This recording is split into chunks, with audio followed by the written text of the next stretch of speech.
Hello there you, I hope you're doing super well. Little disclaimer, English is not my first language, so I apologize in advance if I mispronounce something, as it's not my intention for you to not understand something or to feel offended. That being said, I hope you enjoy it, and I send you tons of ASMR love letters. The Ballad of Songbirds and Snakes by Suzanne for Northern and Chainjaster. Hereby it is manifest that during the time men live without a common power to keep them all in awe, they are in that condition which is called war, and such a war as is of every man against every man. Thomas Hobbes, Leviathan, 1651. The state of nature has a law of nature to govern it, which obliges everyone, and reason, which is that law, teaches all mankind who will but consult it, that being all equal and independent, no one ought to harm another in his life, health, liberty, or possessions. John Locke, Second Treatise of Government, 1689. Man is born free, and everywhere he is in chains. Jean-Jacques Rousseau, The Social Contract, 1762. Sweet is the lore which nature brings, or meddling intellect misshapes the beauteous forms of things. We murder to dissect. William Wordsworth, The Tables Turned, Lyrical Ballads, 1798. I thought of the promise of virtues which he had displayed on the opening of his existence, and the subsequent blight of all kindly feeling by the loathing and scorn which his protectors had manifested towards him. Mary Shelley, Frankenstein, 1818. Part 1. Dementor. Chapter 1.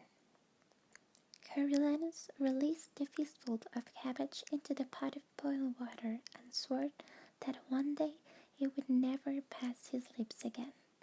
But this was not that day. He needed to eat a large bowl of the anemic stuff and drink every drop of breath to prevent his stomach from growling during the reaping ceremony. It was one of a long list of precautions he took to mask the fact that his family, despite residing in the penthouse of the capital's most opulent apartment building, was as poor as district is come. That at 18, the heir to the once great house of Snow had nothing to live on but his wits. His shirt for the reaping was worrying him. He had an acceptable pair of dark dress pants bought on the black market last year, but the shirt was what people looked at. Fortunately, the academy provided the uniforms it required for daily use. For today's ceremony, however, the students were instructed to be dressed fashionably, but with the solemnity the occasion dictated. Tigress had said to trust her, and he did. Only his cousin's cleverness with a needle had saved him so far. Still, he couldn't expect miracles. The shirt they'd dug from the back of the wardrobe, his father's for better days, was stained and yellowed with age, half the buttons missing, a cigarette burned on one cuff. Too damaged to sell in even the worst of times, and this was to be his reaping shirt? This morning he had gone to her room at daybreak only to find both his cousin and the shirt missing. Not a good sign. Had Tigress given up on the old thing and braved the black market in some last-ditch effort to find him proper clothing? And what on earth would she possess toward trading for it? Only one thing, herself. And the House of Snow had not yet fallen that far. Or was it falling now as he salted the cabbage? He thought of people putting a price on her, with her long pointed nose and skinny body. Tigress was no great beauty, but she had a sweetness, a vulnerability that invited abuse. She would find takers if she had a mind to. The idea made him feel sick and helpless, and consequently disgusted with himself. From deep in the apartment he heard the recording of the Capitol anthem, Gem of an M, kick on. His grandmother's tremulous soprano voice joined in, bouncing off the walls. Gem of an M, mighty city, through the ages you shine anew. As always, she was painfully off-key and slightly behind tempo. The first year of the war, she'd played the recording on national holidays for 5-year-old Coriolanus and 8-year-old Tigris in order to build their sense of patriotism. The daily recital hadn't begun until that black day when the district rebels had surrounded the capital, cutting it off from supplies for the remaining 2 years of the war. Remember, children, she'd say, we are but besieged. We have not surrendered. Then she would warble the anthem out of the penthouse window as the bombs rained down, her small act of defiance. We humbly kneel to your ideal, and the notes she could never quite hit, and pledge our love to you. Coriolanus winds a little, for a decade now. Though the rebels had been silent, his grandmother had not. There were still 2 verses to go. Gem of Panem, heart of justice, wisdom crowns your marble brow. He wondered if more furniture might absorb some of the sound, but the question was academic. At present, their penthouse apartment was a microcosm of the capital itself, bearing the scars of the relentless rebel attacks. The 20-foot-high walls were veined with cracks. The molded ceiling was dotted with holes from missing chunks of plaster, and ugly black strips of electrical tape held in place the broken glass of the arch windows that looked out over the city. Throughout the war and the decade that followed, the family had been forced to sell or trade many of its possessions, so that some rooms were entirely empty and closed off, and the others sparsely furnished at best. Even worse, during the bitter cold of the siege's final winter, several elegant carved wooden pieces and innumerable volumes of books had been sacrificed to the fireplace to keep the family from freezing to death. Watching the bright pages of his picture books, the very ones he had pored over with his mother, reduced to ashes, had never failed to bring him to tears. But better off sad than dead. Having been in his friends' apartments, Coriolanus knew that most families had begun to repair their homes, but the Snows could not even afford a few yards of lining for a new shirt. He thought of his classmates ripping through their closets or slipping into their newly tailored suits, and wondered just how long he could keep up appearances. You give us light, you reunite, to you we make our bow. If Tigris' revamped shirt was unwearable, what was he to do? Fake the flu and call in sick? Spineless. Soldier through in his uniform shirt? Disrespectful. Squeezed into the red button-down that he had outgrown 2 years ago? Poor. Acceptable option? None of the above. Perhaps Tigris had gone to ask help from her employer, Fabricia Whatnot, a woman as ridiculous as her name, but with a certain talent for derivative fashion. Whether the trend was feathers or leathers, plastics or plush, she could find a way to incorporate it at a reasonable rate. Not much of a student, Tigris had forgone university when she graduated from the academy to pursue her dream of becoming a designer. She was supposed to be an apprentice, although Fabricia used her more as slave labor, requiring her to give food messages and clean clumps of her long magenta hair from the drains. But Tigris never complained, and would hear no criticisms of her boss, so pleased and grateful was she to have a position in fashion. Gem of Panem, seat of power, strength in peacetime, chilled in the strife. Coriolanus opened the refrigerator, hoping for something to liven up the cabbage soup. The sole occupant was a metal saucepan. When he removed the lid, a mash of congealed shredded potatoes stared back at him. Had his grandmother finally made good her threat of learning to cook? Was the stuff even edible? He replaced the lid until he had more information to work with. What a luxury it would be to toss it in the trash without a second thought. What a luxury trash would be. He remembered, or thought he did, being very small and watching garbage trucks operated by abuxes. Tongueless workers made the best workers, or so his grandmother said, humming down the streets, emptying large bags of discarded food, containers, worn household items. Then came the time when nothing was disposable, no calorie wanted, and no item unable to be traded, or born for heat or chucked against a wall for insulation. Everyone had learned to despise waste.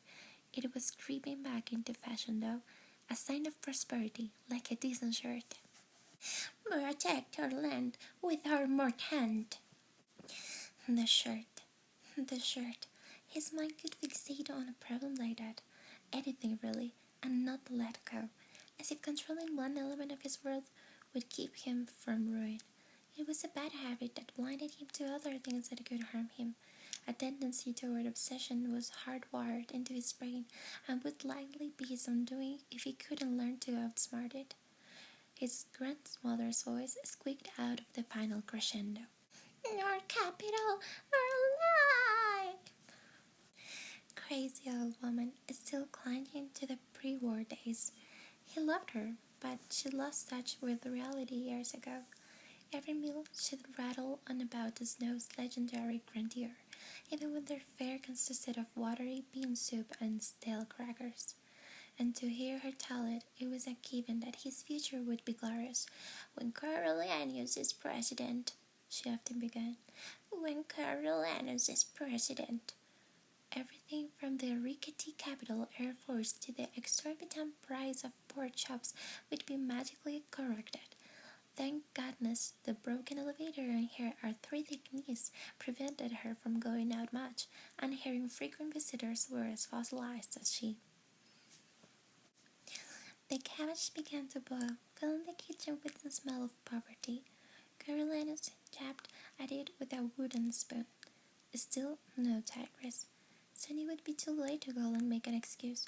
Everyone would have assembled at the Academy's Havensby Hall. There would be anger to deal with, as well as disappointment from his communications professor, Satira Click, who had campaigned for him to receive one of the 24 coveted mentorships in the Hunger Games. Besides being Satira's favorite, he was her teaching aide, and doubtless she would need him for something today. She could be unpredictable, especially when she'd been drinking, and that was a given on the day of the ripping.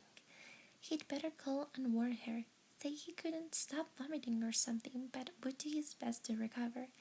He stilled himself and picked up the phone to plead dire illness when another thought hit him. If he failed to show, would she allow them to replace him as a mentor? And if she did, would that weaken his chance for one of the Academy prizes presented at graduation? Without such a prize, he had no way to afford to go to university, which meant no career, which meant no future, not for him, and who knew what would happen to the family. And the front door, warped and complaining, scraped open. Corio! Tigris cried out, and he slammed the phone down. The nicknames she'd given him when he was a newborn had stuck. He flew out of the kitchen, almost knocking her over, but she was too excited to reproach him. I did it! I did it! Well, I did something. Her feet did a rapid little running place as she held up a hanger trapped in an old dress bag. Look, look, look! Coriolanus unzipped the bag and stripped it from the shirt. It was gorgeous. No, even better, it was classy. The thick linen was neither the original white nor the yellow of age, but a delicious cream. The cuffs and collar had been replaced with black velvet, and the buttons were golden ebony cubes.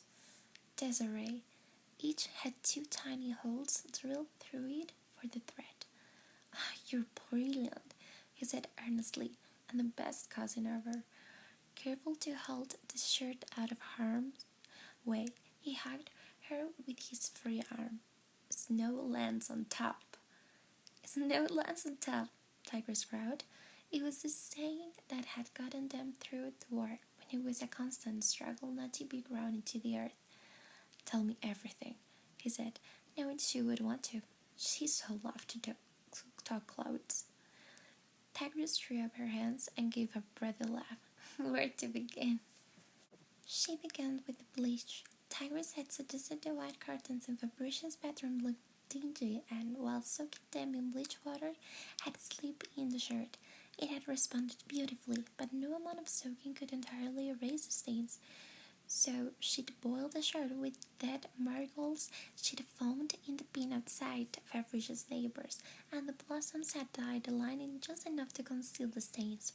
The velvet for the cuffs was from a large drawstring pouch that had held some now meaningless plaque of their grandfathers. The disarray she had prayed from the interior of a cabinet in the maid's bathroom. She had gotten the building maintenance man to drill the holes in exchange for mending his coveralls. "Was that this morning?" he asked. "Oh no, yesterday, Sunday. This morning Did you find my potatoes?" He followed her into the kitchen, where she opened the refrigerator and pulled out a pan. "I was up until all hours making starch from them. Then I ran down to the Doolittles so I could have a proper iron. Save this for the soup." Tigris opened the mess into the bowl of cabbage and stirred it around. He noticed the lilac circles under her golden brown eyes and couldn't help feeling a pang of guilt. "When was the last time you slept?" he asked. "Oh, I'm fine. I eat the potato skins. They say that's where the vitamins are anyway. And today's the reaping, so it's practically a holiday," she said cheerfully. "Not at Fabricia's," he said.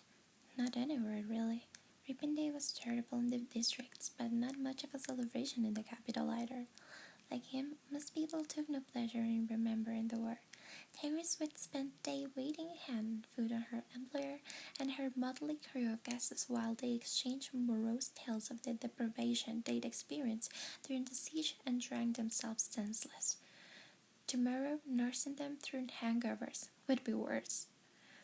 "Stop worrying here. You better hurry up and eat." Tigris ladled some soup into a bowl and set it on the table.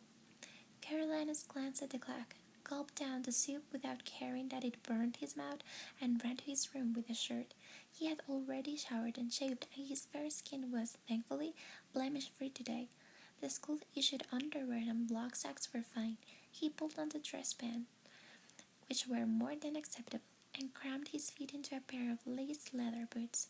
They were too small, but he could bear it. Then he pulled the shirt on gingerly, tucked in the tails, and turned to the mirror. He was not as tall as he should have been, as for so many of his generation a poor diet had lightly compromised his growth, but he was athletically trim, with excellent posture, and the shirt emphasized the finer points of his physique. Not since he was little, when his grandmother would parade him through the streets in a purple velvet suit, had he looked so regal. He smoothed back his blonde curls as he mockingly whispered to his image, "Carolina Snow, future president of Panem, I salute you." For Tiger's sake, he made a grand entrance into the living room, extending his arms and turning in a full circle to show off the shirt. She squealed in delight and applauded. "You look amazing, so handsome and fashionable. Come see, Grandma." It was another nickname coined by little Tigris, who'd found Grandma, and certainly Nana, insufficient for someone so imperial.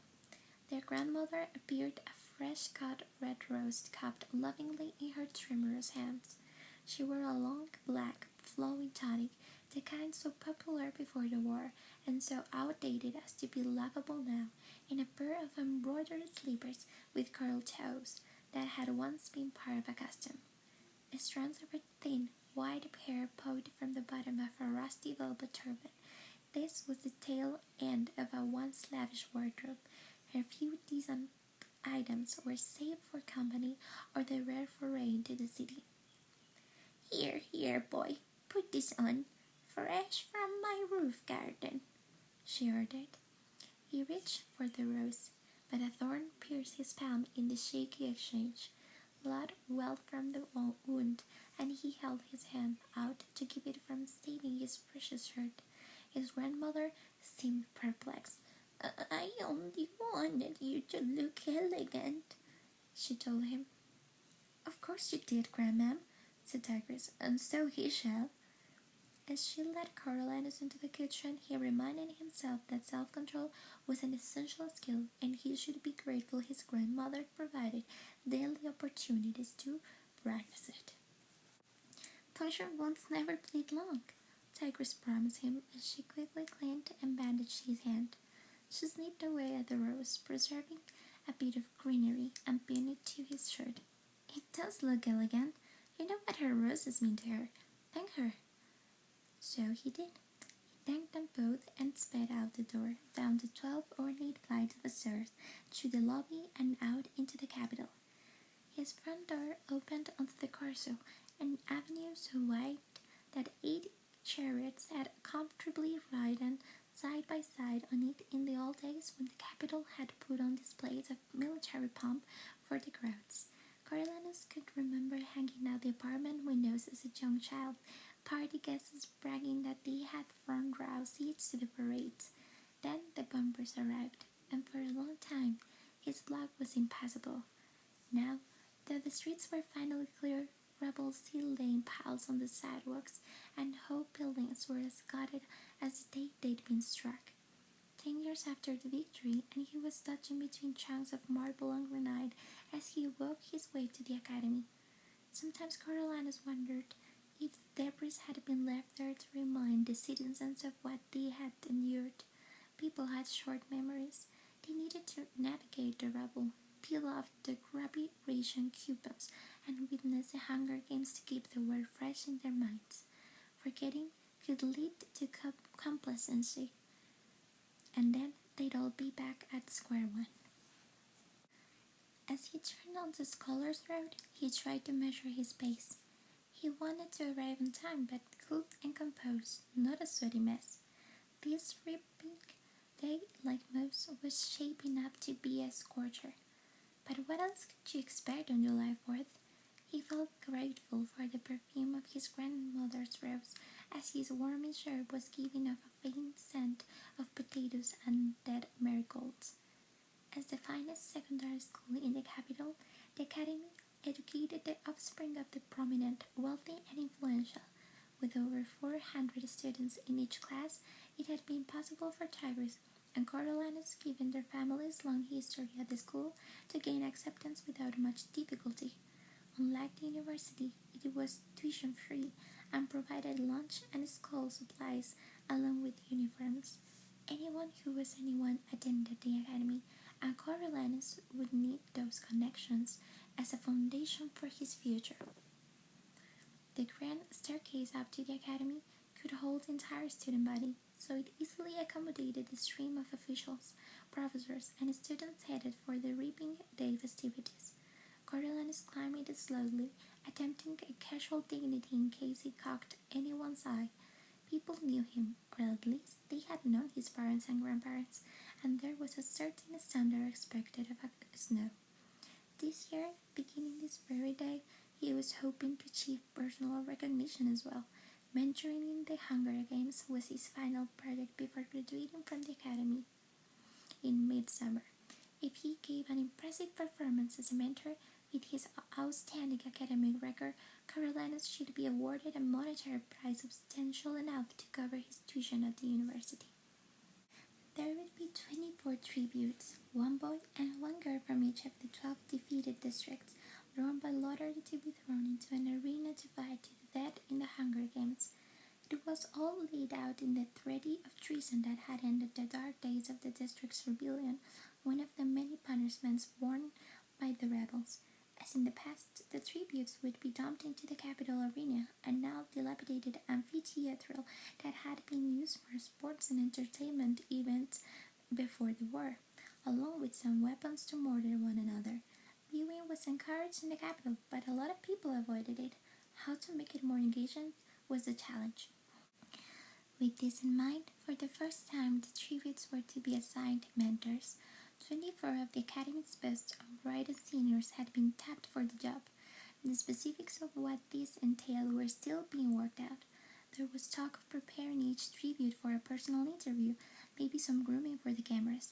Everyone agreed that if the Hunger Games were to continue, they needed to evolve into a more meaningful experience, and the period of the capital youth with the district tributes had people intrigued. Coriolanus made his way through an entry draped in black banners, down a vaulted passage and into cavernous Heavensby Hall, where they would watch the broadcast of the ribbon ceremony. He was by no means late, but the hall was already humming with faculty and students and a number of games officials who were not required for the opening day's broadcast. Alexis wove through the crowd with trays of pasca, a concoction of watery wine laced with honey and herbs. It was an intoxicating version of the sour stuff that had sustained the capital through the war, supposedly pending of illness. Coriolanus took a goblet and swished a little of the pasca around his mouth, hopefully rinsing away any trace of cabbage breath. But he only allowed himself one swallow. It was stronger than most people thought, and in previous years he had seen upperclassmen make complete fools of themselves by imbibing too deeply. The world still thought Coriolanus rich, but his only real currency was charm, which he spread liberally as he made his way through the crowd. Faces lit up as he gave friendly hellos to students and teachers alike, asking about family members, dropping compliments here and there. Your lecture on district retaliation haunts me. Love the banks. How did your mother's back surgery go? Well, tell her she's my hero. He traveled past the hundreds of cushioned chairs set up for the occasion and onto the dais where Satira was regaling a mix of academy professors and games officials with some wild story. Although he only caught the last line. Well, I said, I'm sorry about your wig, but you were the one who insisted on bringing a monkey. He thoughtfully joined in the laughter that followed. Oh, Coriolanus, Satira drawled as she waved him over. Here's my star pupil. Gave her the expected kiss on the cheek and registered that she was several classes of Posca ahead of him. Really, she needed to get her drinking under control, although the same thing could be said for half the adults he knew. Self-medication was a citywide epidemic. Still, she was amusing and not overly uptight, one of the few professors who allowed students to call them by their first names. She drew back a bit and surveyed him. Beautiful shirt. Where did you get such a thing? He looked at the shirt as if surprised by its existence and gave the shrug of a young man of limitless options. The Snows have deep closets, he said airily. I was trying to be respectful yet celebratory. And so it is. Where are discounting buttons? Said Thierry asked, fingering one of the cubes in his cuff. Disarray? Are they? Well, that explains why they remind me of the maid's bathroom. Carolinus responded, drawing a chuckle from her friends. This was the impression he failed to sustain, a reminder that he was a rare person who had a maid's bathroom, let alone one tiled with disarray, tempered with a self-deprecating joke about his shirt. He nodded at Satira. Lovely gown. It's new, isn't it? He could tell at a glance that it was the same dress she always wore to the ribbon ceremony, refurbished with tufts of black feathers. But she had validated his shirt, and he needed to return the favor. I had it done special for today, she said, embracing the question. 10th anniversary and all that. Elegant, he said. All in all, they were not a bad team. His pleasure drained as he spotted the gymnasium mistress, Professor Agrippina Sickle, using her muscular shoulders to maneuver her way through the crowd. Behind her was her aide, Sejanus Plint, who was carrying the ornamental shield Professor Sickle insisted on holding for the group photo each year. It had been awarded to her at the end of the war for successfully overseeing Academy safety drills during the bombings. It was not the shield that caught Carolina's attention, but Sejan's outfit, a soft charcoal gray suit with a blinding white shirt offset by a paisley tie, cut taut flowed to his tall, angular frame. The ensemble was stylish, brand new, and smelling of money. war profiteering to be exact. Sejan's father was a District 2 manufacturer who had sided with the president. He had made such a fortune of munitions that he'd been able to buy his family's way into a life in the capital. The Blints now enjoyed privileges that the oldest, most powerful families had earned over generations. It was unprecedented that Sejanus, a district-born boy, was a student at the academy, but his father's lavish donation had allowed for much of the school's post-war reconstruction. A capital-born citizen would have expected a building to be renamed for them. Sejanus' father had only requested an education for his son. For Coriolanus, the Blints and their kind were a threat to all he held dear. The newly rich climbers in the capital were chipping away at the old order simply by virtue of their presence. It was particularly vexing because the bulk of the Snow family fortune had also been invested in munitions. But in District 13, their sprawling complex, blocks and blocks of factories and research facilities had been bombed to dust. District 13 had been knocked, and the entire area still emitted unlivable levels of radiation. The center of the capital's military manufacturing had shifted to District 2 and fallen right into the plane's laps. When news of District 13's demise had reached the capital, Carolina's grandmother had publicly brushed it off, saying it was fortunate that they had plenty of other assets. But they didn't. Sejanus had arrived on the school playground 10 years ago, a shy, sensitive boy cautiously surveying the other children with a pair of soulful brown eyes much too large for his strained face.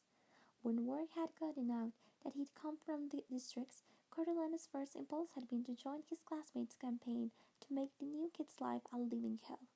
On further reflection, he'd ignore him. If the other capital children took this to mean that baiting the district brat was beneath him, Sejanus took it as decency. Neither take was quite accurate, but both reinforced the image of Coriolanus as a class act. A woman of formidable stature, Professor Sickle crossed into Satira's circle, scattering her inferiors to the four winds. "Good morning, Professor Clegg." "Oh, Agrippina, good. You remembered your shield," said Satira, accepting a firm handshake. "It worries me that the young people will forget the real meaning of the day. And Sejanus, how smart you look." Sejanus attempted a bow, sending a wayward lock of hair into his eyes. The cumbersome shield cocked him in the chest. "Too smart," said Professor Sickle. "I told him if I wanted a peacock, I'd call the pet store. They should all be in their uniforms," she said to Coriolanus. "That's not terrible. Your father's almost dress shirt?" Was it? Coriolanus had no idea. A vague memory of his father in a dashing evening suit dripping in medals came to him. He decided to play out the hand. "Thank you for noticing, Professor. I had it redone so as not to suggest I'd seen combat myself, but I wanted him here with me today." "Very fitting," said Professor Siegel. Then she directed her attention to Satira and her views on the latest deployment of peacekeepers, the mission soldiers, to District 12, where the coal miners were failing to produce their quotas. With their teachers engaged, Carolina's nodded at the shield. "Getting a workout this morning?" Sejanus gave a rare smile. "Always an honor to be of service." "That's a fine boy's job," Coriolanus replied.